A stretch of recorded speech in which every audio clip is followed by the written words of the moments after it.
So Becky, first what you do is you need to spray the inside of the canister that you put the clay in with like a WD-40.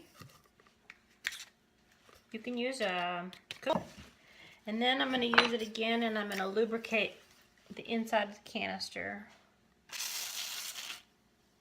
It gets everywhere, so make sure you just don't spray it on something important. The dyes, and you want to spray, I'm going to use the small circle dye that came with the gun itself.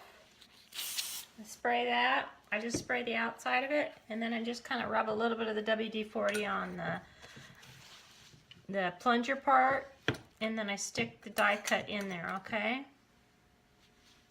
So next what I'm going to do is I'm going to compress a piece of clay. This is about 1.5 pounds of clay, because I have relatively slim, so it can fit in without squeezing a lot out of the sides. Okay, there. So now what I'm going to do is I'm going to stick it into the gun.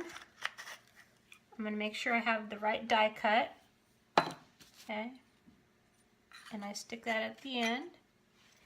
And I'm stick this screw so nothing's going to go anywhere. Alright, there's the circle that I'm going to make. Going to come out of there. Basically, I'll make 3 long tubes, and I kind of guide it with my other hand as I'm squeezing. So I got a little piece that popped off. So I want about 3.5 inches for each handle on the little ones. So I'll make one that's about this long, and I'll make another. So then what I do is I just kind of roll it so it's nice and smooth. Okay, look at that. So you kind of want to keep the tip of the gun covered while you're not using it if you have clay in it. So what I've done here is I've cut them all in equal pieces, equal lengths, and I've used 2 different stamps that I really love to make a impression on the handles. It just gives it extra. And I kind of cover them up so they don't dry out in between each one of them. Draw that and blow it a little bit so it gets slightly stiffer, at least slightly drier, just for 20 seconds. Okay? Handle I've made covered. Now I'm going to attach it. So there you have it. I attached it to the bowl. And this is my famous garlic bowl that I make and sell hundreds of. So now what I'm going to do is I'm going to make the larger on the extruder. You can see it. It's kind of the eyeball shape. It's kind of the shape I was telling you about. After this is nice and tight. I'm guiding it with my other hand as I'm extruding it. I don't like a lot of kinks in this, and you'll get kinks if you just let it squeeze out by yourself. I'm going to do 2-on-1 thing, so 2. Again, we're going to cover the tip of that for right now. And then I'm going to take my sponge, and I'm going to just kind of smooth everything. Sometimes I lean it up against a ruler and push it so it's nice and straight. Okay, again, I'm going to smooth it out. Turn it over, see which side looks better, which I'm going to make into 4 pieces. X-Acto to cut them so that they're nice and smooth, a smooth cut. And this is 8 inches long, so I'm going to cut it into 2 4-inch pieces. That's why my ruler here.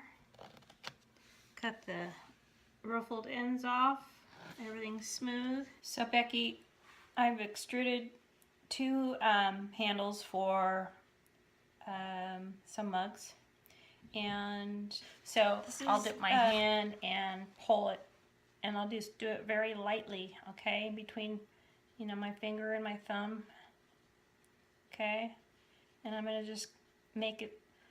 I can use the crotch of my hand to do that. Very hard, okay.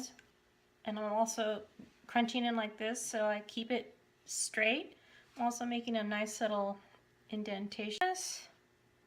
Okay, pinching, and pulling. At the very bottom, because it's uneven, I will just slice it nice and round at the very end, and then I can flip it up or do whatever I want with it. Okay? This is the only time that I pull, unless it's a large thing, then I have pitcher or something handled. Okay? So I've cut off the tip, and now what I'm doing is I'm just smoothing it. I just took a needle tool and trimmed off the edge, and now I'm just smoothing it. And then I'm gonna make my ear shape. One piece is gonna be attached to the top, and then of course it's gonna air dryer on it. Put it a little bit on the stiff side, but I don't blow it until it's into a shape, because you try to blow.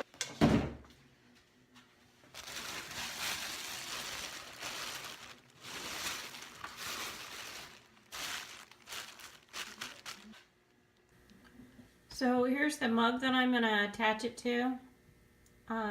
So what I usually do with the mug is I sit it here and I turn it on my wheel to see what part is maybe a distorted part or a part that I don't really want to be visible, and maybe a little, because there's a little crease right here, so I'll use that part and I'll attach the handle there.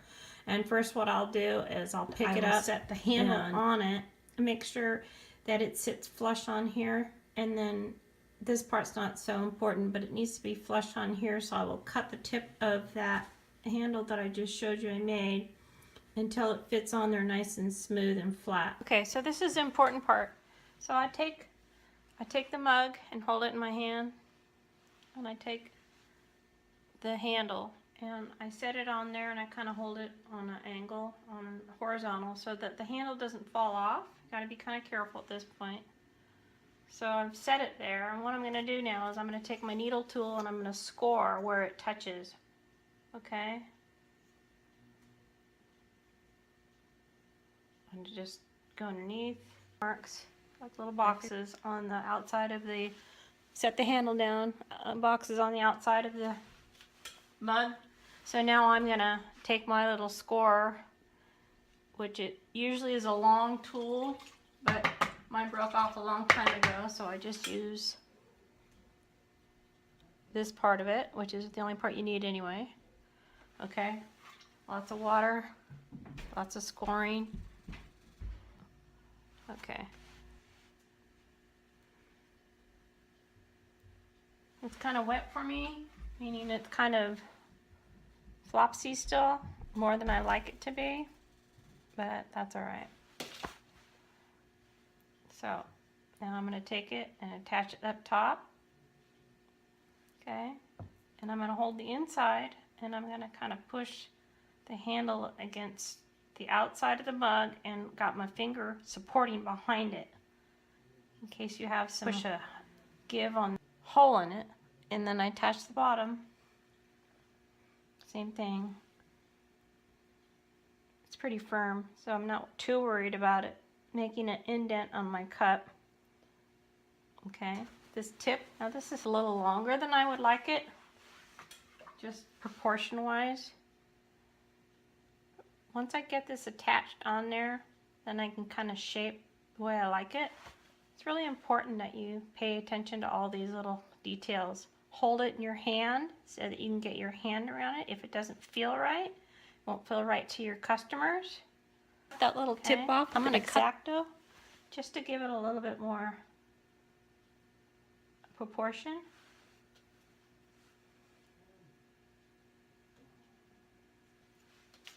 Okay, and then I'll smooth it.